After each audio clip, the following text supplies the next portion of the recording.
கர்த்தருடைய பரிசுத்தமுள்ள நாமம் மகிமைப்படுவதாக. ஆண்டவரும் அருமை இரட்சகரும் ஆகிய இயேசு கிறிஸ்துவின் இனிதான நாமத்தினாலே தேவனுடைய பாதத்துல கடந்து வந்திருக்கிற உங்கள் அனைவரையும் அன்போடு கூட வாழ்த்துகிறேன். கர்த்தர்களை நிறைவாய் ஆசீர்வதிப்பாராக. இந்த நாளிலும் செய்திக்காக தெரிந்து கொண்ட வேதவசனம் ஸ்தோத்திரம். அப்போஸ்தலனாகிய பவுல் கொரிந்தியருக்கு எழுதின முதலாவது நிருபம் 1 கொரிந்தியரின் புஸ்தகம் அதனுடைய 1வது அதிகாரம் அதன் 18வது வேதவசனத்தை ஒருவர் சத்தமாய் வாசிப்போம். 1 கொரிந்தியரின் புஸ்தகம் 1வது அதிகாரம் அதனுடைய 18வது வேதவசனத்தை ஒருவர் சத்தமாய் வாசிப்போம். சிலுவையை பற்றிய உபதேசம் கெட்டு போகிறவர்களுக்கு பைத்தியமாயிருக்கிறது, ரட்சிக்கப்படுகிற நமக்கோ அது தேவ பலனாய் இருக்கிறது. சிலுவையை பற்றிய உபதேசம் கெட்டு போகிறவர்களுக்கு பைத்தியமாய் இருக்கிறது, ரட்சிக்கப்படுகிற நமக்கோ அது தேவ பலனாய் இருக்கிறது என்று சொல்லி அப்போஸ்தலனாகிய பவுல் கொரிந்து சபைக்கு எழுதுகிற நேரத்துல இந்த வார்த்தையை விதமாக அவர் சொல்லுகிறார். சிலுவையை குறித்தும் சிலுவையை பற்றிய உபதேசத்தை குறித்தும் அதை எல்லாரும் ஏற்றுக்கொள்ளுகிறதில்லை. ஏன் என்று சொன்னால், சிலுவை என்று சொன்னாலே அது பாடுகளை குறிக்கிறது, அவமானத்தை குறிக்கிறது, நிந்தையை குறிக்கிறது, வெட்கத்தை குறிக்கிறது, தோல்வியை குறிக்கிறது, பலருடைய பொய்யான குற்றச்சாட்டுகளை குறிக்கிறது. மனுஷனுடைய வாழ்க்கையில வருகிற கஷ்டங்கள் தான், கஷ்டங்கள், நஷ்டங்கள், வேதனைகள், துன்பங்கள் தான் அது சிலுவையை குறிக்கிறது. கர்த்தருக்கு ஸ்தோத்திரம். ஆண்டவராய் இயேசு கிறிஸ்து அவர் சொல்கிற நேரத்துல லூக்கான சுவிசேஷம் 9வது அதிகாரம் 23வது வேதவசனத்தை நாம் வாசித்து பார்த்தால், ஒருவன் என் பின்னே வர விரும்பினால் அவன் தன்னைத்தான் வெறுத்து தன் சிலுவையை அனுதினமும் எடுத்துக்கொண்டு என்னை பின்பற்ற கடவன் என்று சொல்லி ஆண்டவராய் இயேசு கிறிஸ்து சொல்லுகிறார். இயேசு தனக்கு பின் செல்கிற க்ஷணத்தை பார்த்து சொல்கிறார், ஒருவன் என்னை பின்பற்றி வர விரும்பினான். நானும் இயேசுவை போல அவருக்கு அடிச்சுவடுல நடக்கணும், நானும் இயேசுவினுடைய பாதையில அவர் நடந்த பாதையில நடந்து நான் எப்படியாயும் பரலோகம் போகணும், அவரண்டை போய் சேரணும்னு சொல்லி ஒரு மனுஷன் தன்னுடைய வாழ்க்கையில விரும்பினால் அந்த மனுஷன் என்ன செய்ய வேண்டுமோ, ஆண்டவராய் இயேசு சொல்கிறார், அந்த மனுஷன் தன்னைத்தான் வெறுக்க வேண்டும் என்று சொல்கிறார். அல்லேலூயா. தன்னையே இந்த உலகத்துல வெறுத்துற வேண்டியதான். அல்லேலூயா. இந்த உலகத்துல வாழ்கிற வாழ்க்கையை தன்னுடைய வாழ்க்கையில வெறுத்து தன் சிலுவைய அனுதினமும் சுமந்து கொண்டு என்னை பின்பற்ற கடவன் என்று சொல்லி ஆண்டவர் சொல்லுகிறார். அனைவருடைய வாழ்க்கையில் அந்த சிலுவையை வெறுப்பதற்கு காரணம் என்ன? சிலுவையின் உபதேசத்தை வெறுப்பதற்கு காரணம் என்ன? கஷ்டமா வேண்டாம், அவமானமா வேண்டாம், நிந்தையா வேண்டாம், போராட்டங்களா வேண்டாம், துன்பமா வேண்டாம். என் வாழ்க்கையில என்னைக்கு நான் சந்தோஷமா இருக்கணும், என்னைக்கு நான் சமாதானமா இருக்கணும், என்னைக்கு நான் ஆசீர்வாதமா இருக்கணும், என்னைக்கு நான் மகிழ்ச்சியா இருக்கணும், இதைதான் மனுஷன் தன்னுடைய வாழ்க்கையில விரும்புகிறான். ஆனா என்னைக்கு நீங்க சந்தோஷமாக இருந்தா, என்னைக்கு நீங்க மகிழ்ச்சியாக இருந்தா உங்க வாழ்க்கையில ஒரு பிரச்சனை இல்லை, துன்பம் இல்லை, கஷ்டம் இல்லை, உங்களுக்கு எந்த மனுஷரால கூட எந்த ஒரு அவமானமோ நிந்தையோ வெட்கமோ உங்க வாழ்க்கையில இல்லைன்னா ஒன்று நினைத்து கொள்ளுங்க, நீங்க இயேசுவின் பாதையில நடக்கல, அவருக்கு பின்னே நீங்க செல்லவில்லை. உங்களுக்கு பரலோக ராஜ்யத்தில் அப்படிப்பட்டவர்கள் வர முடியாது. பரலோக ராஜ்யத்துக்கு வர வேண்டுமானா அந்த மனுஷன் தன்னுடைய வாழ்க்கையில எல்லா கஷ்ட நஷ்ட பாடுகளையும் துன்பங்களையும் அவமானங்களை சகித்து அதையெல்லாம் தாங்கி கொண்டுதான் வரணும். அதை தாங்கிறது தாங்க கஷ்டம். ஸ்தோத்திரம். அதை எப்படி தாங்கிறதுக்கு வேதனையால இருக்குது, சகிக்க முடியலையே, கஷ்டமா இருக்கிறதே என்று சொன்னால் அதற்கு தான் இயேசு அவர் சொல்லுகிறார், நீ தன்னைத்தானே வெறுத்துறணும். அல்லேலூயா. தன்னைத்தானே என்ன செய்தரணும்? வெறுக்கணும்னு சொல்லி அவர் சொல்லுகிறார். அல்லேலூயா. உன்னையே இந்த உலகத்துல நீ வெறுத்து விட்டால் எப்படிப்பட்ட அவமானத்தையும் நிந்தையும் கூட உடைய வாழ்க்கையில சகித்து கொள்ளலாம். அல்லேலூயா. ஒரு தேவ மனுஷன் சொல்லுகிற நேரத்துல பாருங்க, அவரை பார்த்து சொன்னாங்களாம், உன்னை பார்த்து எல்லாரும் இப்படியெல்லாம் பேசுறாங்களே, இதை குறித்து உனக்கு வெக்கமா இல்லையா? இதை குறித்து உனக்கு வேதனையா இல்லையா? கவலை இல்லையா? இப்படியெல்லாம் உன்னை பத்தி அவமானமா பேசுறாங்களே என்று சொல்லுகிற நேரத்தில் அந்த தெய்வ மனுஷன் சொன்னாராம், என்றைக்கு இயேசு கிறிஸ்து என்னை அழைத்தாரோ, என்றைக்கு இந்த வேத புஸ்தகத்தை நான் கரத்தில் எடுத்தேனோ, அன்றைக்கே என்னுடைய தோலை நான் ரெஜிஸ்டர் பண்ணிவிட்டேன் என்று சொன்னார். இல்லையா? ஆகையினால எனக்கு இந்த தோல்ல எனக்கு வெக்கமும் இல்லை. உனக்கு வெக்கம் இல்லையான்னு கேட்டா வெக்கம் இல்லை. உனக்கு மானம் இல்லையா அப்படின்னு சொல்லி கேட்டா மானம் இல்லை. அல்லேலூயா. உனக்கு இது அவமானமா தோணவில்லைன்னு சொன்னா அவமானமாய் தோணவில்லை. அல்லேலூயா. கர்த்தருக்கு ஸ்தோத்திரம். அமிதமாய் அந்த தெய்வ மனுஷன் அவர் சொன்னார். அதைத்தான் ஆண்டவராகிய இயேசு கிறிஸ்துவும் கூட அவர் சொல்கிறார், தன்னைத்தானே நீ வெறுத்தால் சிலுவையை சுமப்பது எளிதாக இருக்கும். அல்லேலூயா. அந்த சிலுவை உன்னுடைய வாழ்க்கையில் அது பாரமாக தோன்றாது, வேதனையாக தோன்றாது. யாருடைய வாழ்க்கையில சிலுவை பாரமாய் தோன்றுகிறது, வேதனையாய் தோன்றுகிறது? யார் அந்த சிலுவையின் பாதை தன்னுடைய வாழ்க்கையில வரும் பொழுது தன்னுடைய வாழ்க்கையில சோர்ந்து போகிறார்கள், கவலைப்படுகிறார்கள், தன்னை வெறுக்காதவர்களுக்கு அது பாரமாய் தோன்றுகிறது. அல்லேலூயா, அல்லேலூயா. ஸ்தோத்திரம். ஒரு நாள் ஒரு தெய்வ மனுஷன் ஆண்டவருக்கு சமூகத்துல போய் அவன் செபித்தான், ஆண்டவரே, மற்ற மனுஷர்களுக்கெல்லாம் இவ்வளவு பெரிய இந்த சிலுவை பாடுகள் இல்லையே, நீர் எனக்கு தந்திருக்கிற சிலுவையை தானே என்னால சுமக்க முடியல, என்னால தாங்க முடியல, எனக்குத்தானே இவ்வளவு பெரிய பாடுகள், எனக்குத்தானே இவ்வளவு பெரிய அவமானங்கள், எனக்குத்தானே இவ்வளவு பெரிய நிந்தைகள் என்று சொல்லி தன்னுடைய சிலுவையை எண்ணி ஆண்டவருக்கு சமூகத்தில், ஆண்டவரே, என்னால் இந்த சிலுவையை சுமக்க முடியல, ஆகையினால இந்த சிலுவை எனக்கு லகுவாக்கி தாரும் என்று சொல்லி ஆண்டவருக்கு சமூகத்தில் அவன் செபித்தான்.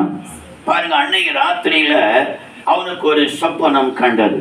அப்பொழுது அவன் பார்க்கிறான், ஒரு அறையில அநேக சிலுவைகள் வைக்கப்பட்டிருக்கிறது. அதுல ஸ்தோத்திரம், ஒவ்வொரு சிலுவையும் வித்தியாசமாய் இருக்கிறது. சில சிலுவை மரத்தினால் செய்யப்பட்டிருக்கிறது, சில சிலுவை வெண்கலத்தினால் செய்யப்பட்டிருக்கிறது, சில சிலுவை பொன்னினால் செய்யப்பட்டிருக்கிறது, சில சிலுவை இரும்பினால அதை செய்யப்பட்டிருக்கிறது, சில சிலுவை பார்க்கிற அழகான பூக்களினால வடிவமைக்கப்பட்ட அந்த சிலுவை அப்படியே ஆயத்தமாக்கப்பட்டிருக்கிறது. என்னுடைய வாழ்க்கையில போய் அவன் அந்த இதெல்லாம் பார்க்கிற, அந்த தரிசனத்துல பார்க்கிறான். அப்போ ஒரு சத்தம் கேட்கிறது, இதுல உனக்கு என்ன சிலுவை வேணுமோ அந்த சிலுவையை நீ எடுத்துக்கொள் என்று சொல்லி. இவன் என்ன செய்யலாம், சரி நமக்கு நல்ல பொன்னினால இருக்கிறதான அந்த சிலுவை, அது பரவாயில்லை, இல்லையா? ஆமா, பார்ப்பதற்கு அழகாய் இருக்கிறது, ஆகையினால இதை நம்ம தூக்கி தோள்ல போட்டு போனா நல்லது என்று சொல்லி இவனுடைய மர சிலுவையை எடுத்து அப்படியே அங்க கீழே போட்டு விட்டு அந்த பொன்னினால் இருக்கிற சிலுவை எடுத்து தோள்ல போட்டு அவன் நடக்க ஆரம்பித்தானோ. அதை நடக்க ஆரம்பித்தா மரத்தை விட பொண்ணு வெயிட்டா இருக்கிறது.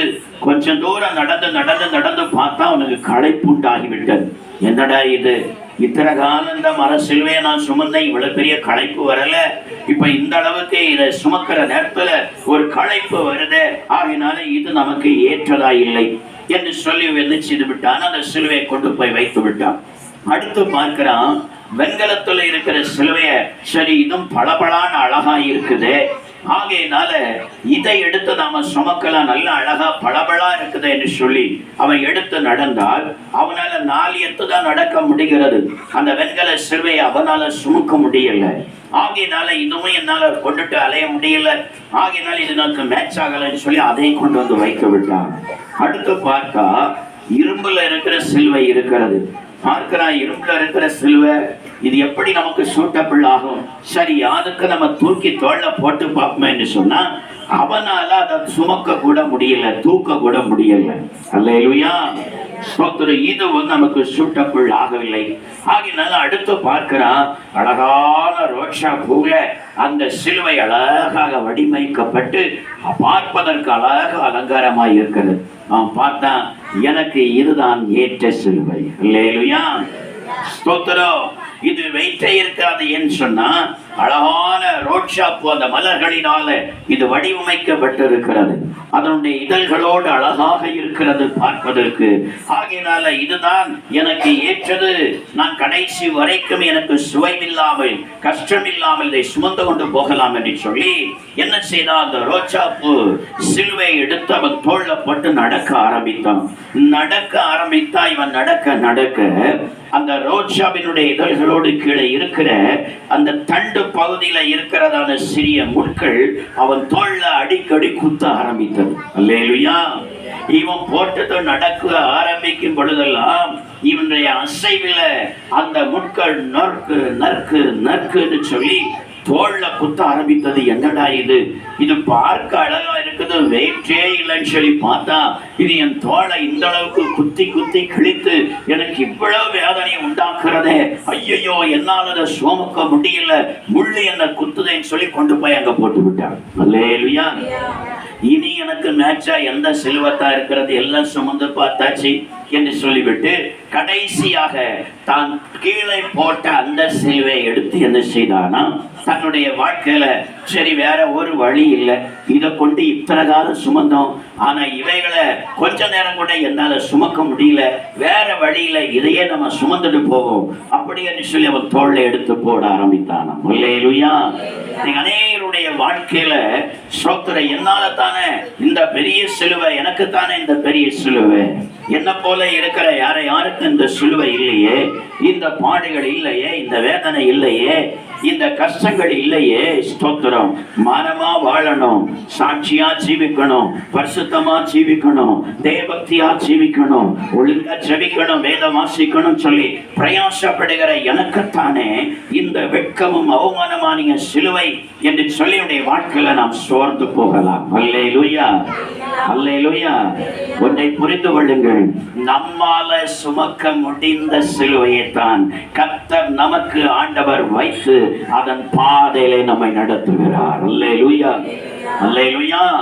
மற்றவர்களுக்கு இப்படியெல்லாம் இல்லை என்று சொன்னா அவர்களால இந்த பாதையை ஒரு அடி கூட தாண்ட முடியாது. அல்லேலூயா. நீங்கள் ஆனதனால அந்த பாதையை தாண்டுறீங்க, அந்த கஷ்டத்தை சகிக்கிறீங்க, அந்த வேதனை, அந்த அவமானத்தை, வெட்கத்தை தாங்குறீங்க. உங்களை போலுள்ள இன்னொருவருக்கு உங்களுக்கு வந்தது போல அந்த வெட்கம் அவமான நின்ற வந்தா அவ்வளவுதான், ஒன்னி ஆவிக்குரிய ஜீவிதம் வேண்டான்னு ஓடுவாங்க, இல்லைன்னா தற்கொலை பண்ணி சாவாங்க. அல்லேலூயா. அவருக்கு எவ்வளவு அவர்களால தாங்கக்கூடிய சக்தி இருக்கிறதோ, ஆவிக்குரிய பலன் இருக்கிறதோ, அதற்கு தக்கபடியான சிலுவையை ஆண்டவர் அவரவருக்கு ஆண்டவர் வைத்து, இதை என் பின்னே அனுதினமும் நீ சுமந்து கொண்டு வா, இதை சுமப்பதற்கு நீ வெட்கப்படாமல் இருக்க வேண்டுமானா உன்னை நீயே வெறுத்து விடு என்று சொல்லி கர்த்தர் சொல்கிறார். அல்லேலூயா. அல்லேலூயா. கர்த்தருக்கு ஸ்தோத்திரம். இந்த நாளில இந்த சிலுவை எதற்காக நாம் சுமக்க வேண்டும் என்பதையும், அந்த சிலுவை பற்றிய உபதேசம் என்றால் என்ன என்பதை குறித்தும் வேகமாக நாம் தியானிக்க போகிறோம்.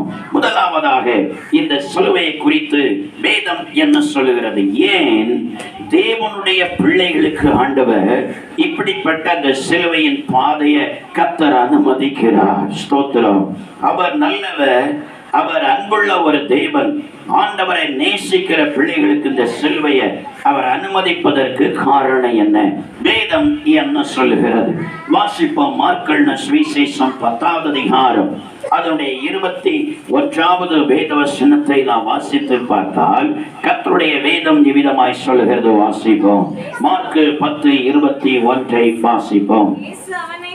இயேசு அவனை பார்த்து அவனிடத்தில் அன்பு கூர்ந்து, உன்னிடத்தில் ஒரு குறைவு உண்டு, நீ போய் உனக்கு உண்டானவைகளை எல்லாம் விற்று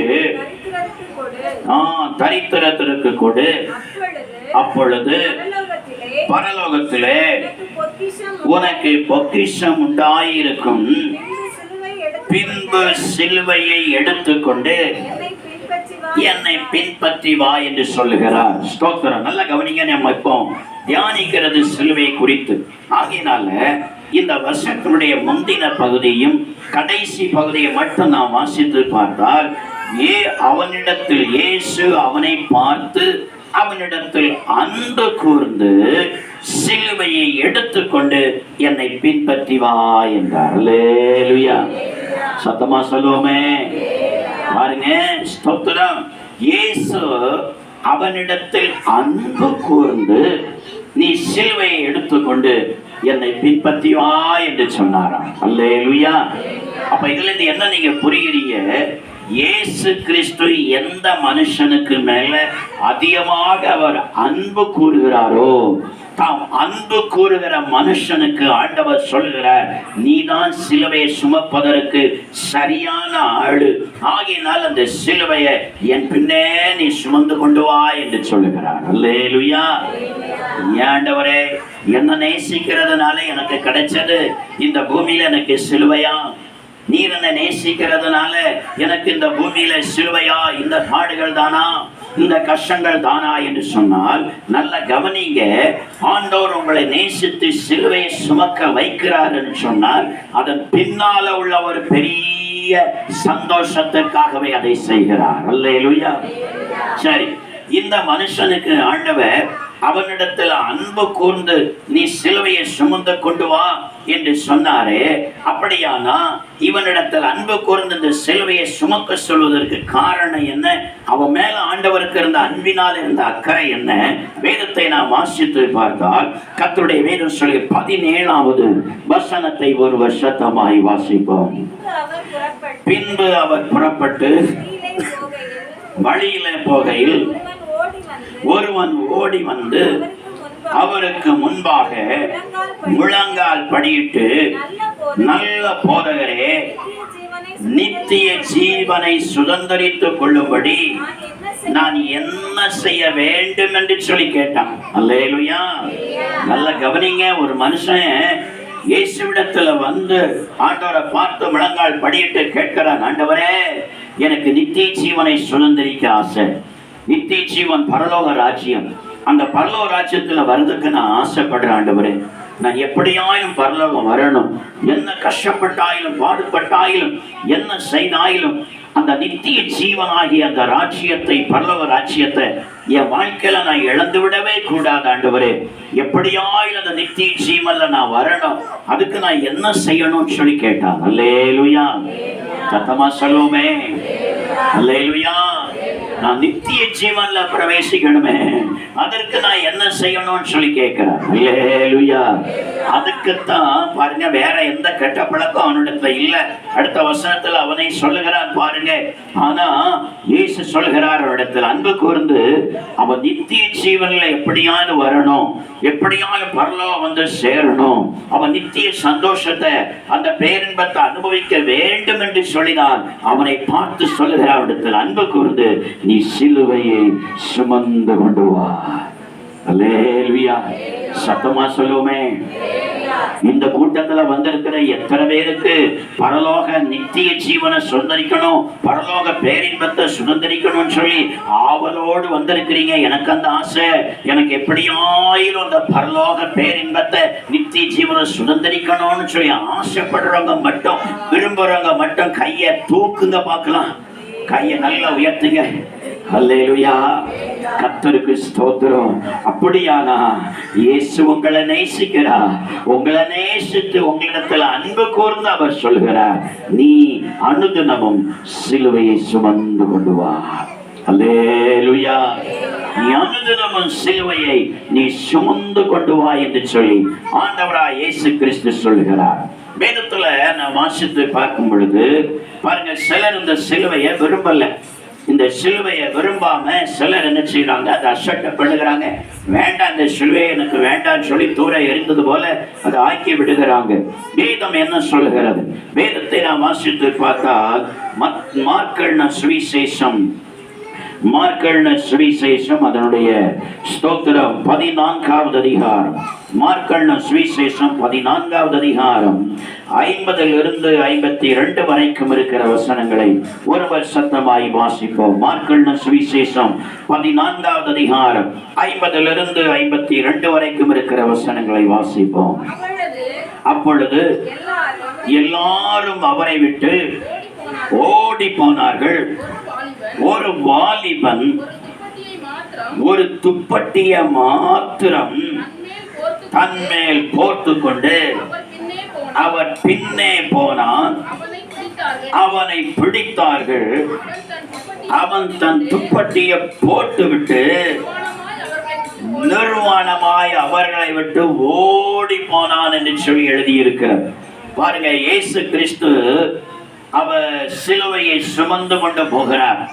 இயேசுவை சிலுவையில் அறைவதற்கு அவரை அதிகமாக அடித்து அவருடைய காயப்படுத்தி இரத்தத்தை சிந்த வைத்து இப்பொழுது ஒரு சிலுவையை அவருடைய தோளில் வைத்து அவரை அறைகிற சிலுவையை அவரையே சுமக்க வைத்து கொல்கொதாவுக்கு நேராக அவரை அழைத்து கொண்டு போகிறார்கள். வழியெல்லாம் அவமானம், வழியெல்லாம் நிந்தை, ஸ்தோத்திரம். எல்லாரும் பார்க்கிறாங்க, பலர் பார்த்து பரியாசம் பண்ணுகிறாங்க, சிரிக்கிறாங்க, பல வார்த்தைகளை பேசுகிறாங்க. கர்த்தருக்கு ஸ்தோத்திரம். பாருங்க, இவரோ இரவெல்லாம் அடி வாங்கி ரத்தத்தெல்லாம் சிந்தி சரீரமெல்லாம் காயப்பட்டதுனால அந்த சிலுவையை ஏன் சொன்னா அவர் தெய்வகுமாரனாய் இருந்தாலும் பூமியில் வந்த வேளையிலே மனுஷகுமாரனாய் இருக்கிறார். மனுஷனுக்கு இருக்கிற எல்லா பலவீனங்களும் அவருக்கும் இருந்தது.